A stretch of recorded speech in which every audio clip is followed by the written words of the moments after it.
វិនិច្ឆ័យមង្គលរៀបចំខ្លួនរួចឬនៅយើងត្រូវទៅលេងប្រាសាទអង្គរវត្តណារួចហើយបងខ្ញុំក៏រួចរាល់ដែរហើយយើងបានអីជីទៅបងយើងនឹងនាំពួកឯងជីចានម្ដងហ៎ជីចានឆ្មាហ្នឹងបងនឹងហើយយើងនាំពួកឯងជីចានហោះមើលប្រាសាទអង្គរវត្តពីខាងលើម្ដងតោះយើងទៅ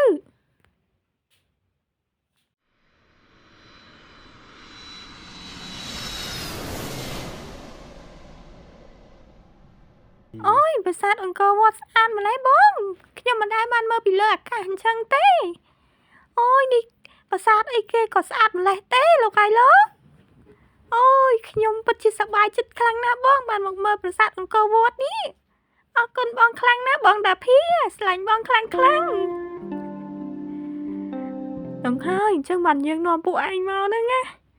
ឯងមើលទៅមើលប្រាសាទស្នាដៃដូនតារបស់យើងណាគឺស្រស់ស្អាតបែបនេះគ្មានពីរទេលើលោកមានតែមួយនឹងឯងអូយស្រស់ស្អាតណាស់បងខ្ញុំចង់ចូលទៅខាងក្នុងហើយកុំទាន់ចាំមង្គលសិនម្ដងមង្គលអត់ឃើញអញ្ចឹងមង្គលនោះមកហើយបងចុកស្រួលបួលអាយ៉ាអាយ៉យអើយឯងនេះមិនចេះប្រយ័ត្នសោះល្ពឹសខ្លាំងណាស់ឯងតោះយើងចូលទៅក្នុង